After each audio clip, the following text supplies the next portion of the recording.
I live in the middle of nowhere, Great Plains, aka northwestern South Dakota. It's not the worst place to live, I guess, if you like corn, but as you can imagine, not a lot goes on up here. Not much changes in my static little world.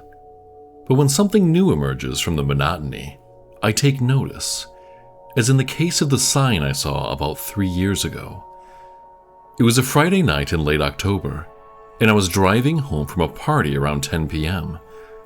I had just reached the most isolated portion of my drive, a winding forest road that is more deer than cars using it on any given day, when my headlights illuminated a flyer posted on the trunk of an elm tree. As I passed by, I saw the words, "Lost Dog," along with a photo, presumably of the animal in question. Now, the location of the flyer was already strange enough to give me pause, but from my brief glimpse, the photo was even stranger. Maybe I was tired from a long day, or maybe the printer had messed up on that particular flyer, but the picture hadn't looked like a dog at all. More so like a random assortment of shapes. Like I said, not much happens in my town, and the flyer was probably the most interesting thing that I'd seen all month. There was a turnout just after the elm, so I slowed down, pulled over, and stopped my car. I grabbed the flashlight I always keep in my console and got out to take a look. The flyer was even stranger up close. For one thing, there was no contact information, and the reward seemed exorbitant for another. The photo itself was also bizarre. Do you remember that AI-generated image shared on Twitter a couple years back with the caption, "Name one thing in this photo"? That's what the so-called dog reminded me of. A bunch of colors and shapes that looked like they should have been recognizable, but weren't. It had a short description of the dog beneath the photo. John, Shepherd mix. White coat, brown hood, blue eyes, $10,000. Weird name for a dog. I chalked it up to an art piece, which helped dispel some of the unease that had begun to build in me upon staring at the photo. A part of me wanted to take the flyer, but I didn't want to be selfish with the artist's work, so I contented myself with a photo. Just as I slipped my phone back into my pocket, the sound of snapping twigs made me start. Maybe the deer want to look at the art too, I thought, shining my flashlight into the trees. I waited for a moment, scanning the forest with bated breath. But even though it sounded like there was an animal right behind me, I saw nothing. I returned to my car after that and continued home. The next day, I gave my buddy Eric a call, hoping to catch him for drinks at our favorite brewery. Halfway through the call, I remembered the photo I'd taken of the Lost Dog flyer and opened my photo gallery so I could send it to him. To my disappointment, the photograph I'd taken was completely black. Either I'd had my thumb over the lens, or the photo had somehow gotten corrupted. It was a little strange, but I've never been very tech-savvy, so I dismissed it as a glitch and told Eric where to look if he was ever returning to town from that direction. As it turned out, I didn't have to wait until my next out-of-town drive to see the flyer again. The following evening, Eric and I were walking back to our cars from the brewery. Across the street, stapled to a telephone pole, I noticed a familiar flyer and quickly pulled him over to point out the artwork. I was all smiles as I showed him, excited that someone was using our town as a canvas for their project, and even more excited that I'd been the first to notice it. This flyer was just as devoid of information as the first, and featured the same abstract mess of shapes for its dog. Eric's always been more cultured than myself, more inclined to be interested in art history and that sort of thing, so I was interested to hear his take on the piece. When I turned to get his reaction, though, he looked more unsettled than amused. "What's up?" I asked him. Instead of answering, he just shook his head. "Nah, man, you'll think I'm crazy." I tried pressing him a bit more, but when it became clear that he wasn't going to divulge the source of his apprehension, I let it go. Before I continued towards my car, I pulled out my phone and snapped a photo of my shoes, which showed up in my photo gallery without issue. Then, I pointed my phone at the flyer, aimed, pressed the capture button, and nothing. Again, the photograph was completely black. When I got home that night, I went down a rabbit hole of anti-surveillance patterns, aka designs created for the express purpose of confusing cameras and facial recognition technology. Apparently, anti-surveillance fashion is already a big thing in some parts of the world, so it's likely that the Lost Dog artist used one of those patterns in their piece, explaining why I can't get a good photo of the flyer. It didn't explain Eric's reaction, though. I fell asleep wondering if my friend was seeing something that I wasn't. For the next few days, more Lost Dog signs continued to appear around town.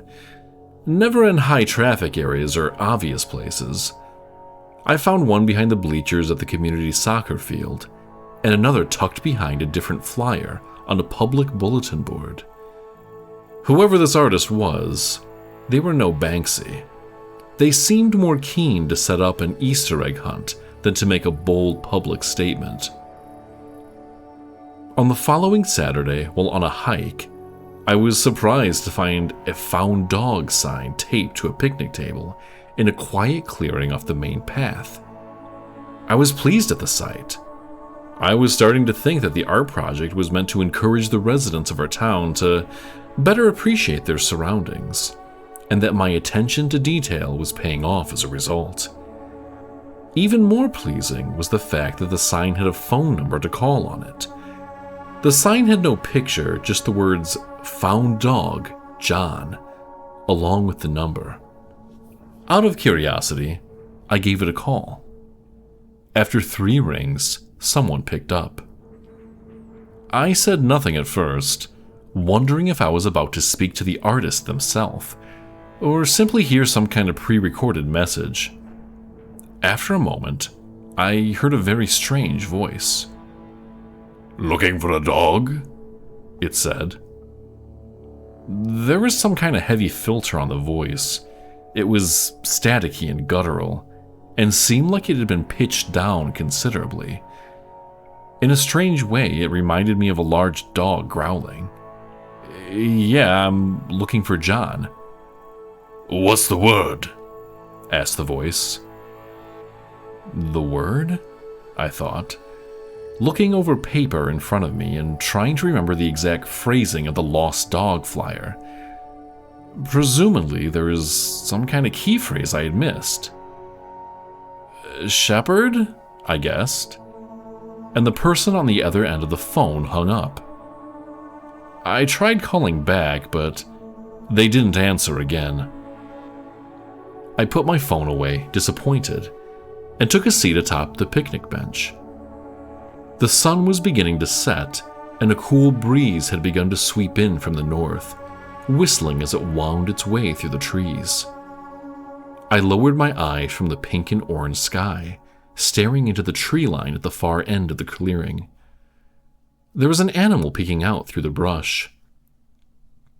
It was difficult to tell exactly what it was at such a distance, but it looked like a coyote, which my state has no shortage of. It was standing eerily still. I raised my hand slightly and waved at the creature as a joke to myself. And then, the thing stood up on 2 legs. It wasn't an animal at all, I realized, but a person, clad head to toe in black, and wearing a dog mask over their face. The person turned their back to me and walked deeper into the trees. Needless to say, that was not a comforting thing to witness. I left quickly after that, half jogging back to my car, and glancing over my shoulder every few minutes. If I'd seen a person in a dog mask traipsing through the forest a week ago, I would have laughed. I would have assumed they were some kind of LARPer, rare as those might be in rural South Dakota. After my strange phone call, though, the sighting felt more ominous than funny. Was that the person I'd just been on a call with? If so, had they seriously just been standing there waiting for someone to see their found dog flyer? The next day, as I visited my usual weekend haunts, I realized that the lost dog signs had been torn down. I guessed that the art project had reached its end, even though it seemed like a remarkably short run. I was disappointed that nothing more had come of it, and that I would never get answers regarding who was behind the flyers. But I probably would have moved on with my life and forgotten all about it if it weren't for the visitor I received that night. It was around midnight. I was at my computer playing video games and trying not to think about work in the morning when I got a text from Eric. Oddly enough, he asked if he could come over, and it was such an uncharacteristic request that I figured there was something wrong. I said yes, and he showed up at my door 20 minutes later. He looked a wreck. His hair was disheveled, his eyes were red, and his whole demeanor was nervous and fidgety. When he walked into my house, he held his phone in one hand and a rolled-up piece of paper in the other. "You're not gonna believe me, man. You're gonna think I'm going crazy," he said after declining both my offers for a glass of water and for a seat on my couch. I assured him that he could trust me, that I would take his words seriously. After a moment, he unrolled the piece of paper in his hand to reveal one of the lost dog flyers. "This is me," he said. I was taken aback. "What? You made the signs?" "No." He tapped on the picture in the center of the flyer. "This is a photo of me." I looked back and forth between his face and the flyer. I squinted. I unfocused my eyes. I looked at the photo from different angles. No matter what I did, the dog in question didn't resemble a human being in the slightest, much less the familiar face of my friend.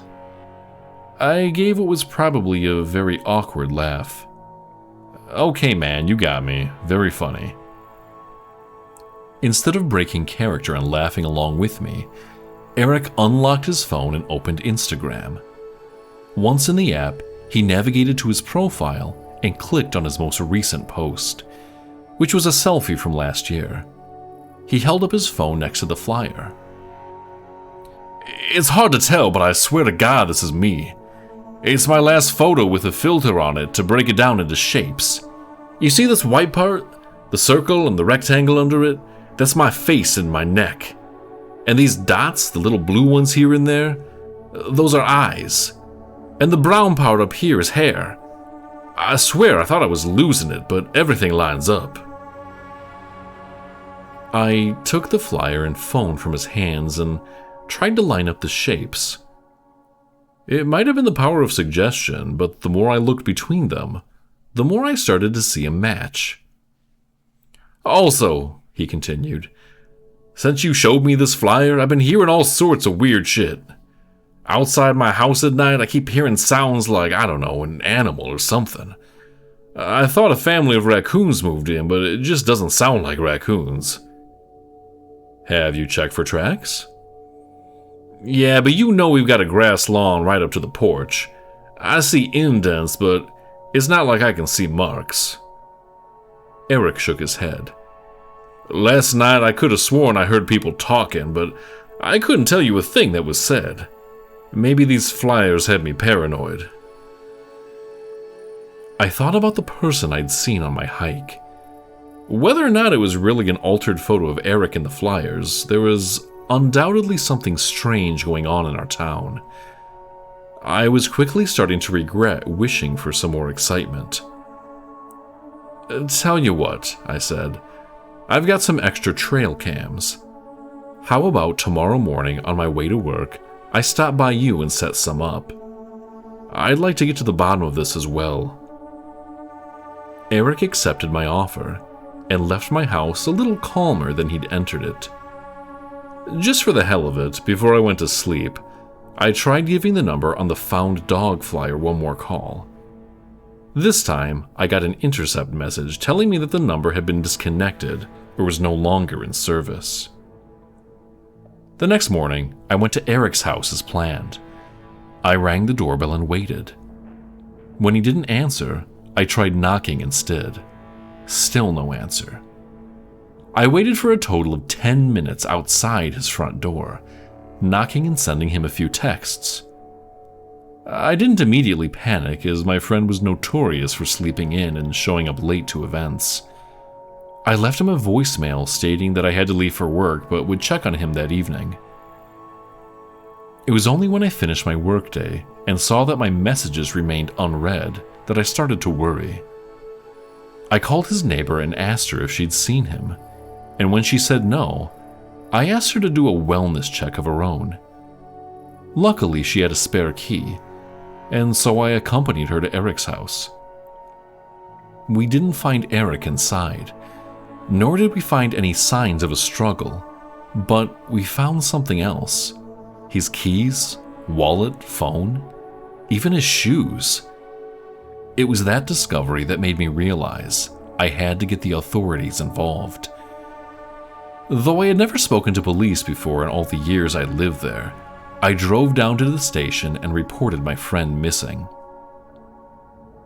It's been 3 years since Eric disappeared. In all this time, I haven't received any word from him, nor have the police been able to make any breakthroughs. I'm not sure if I should be happy or sad.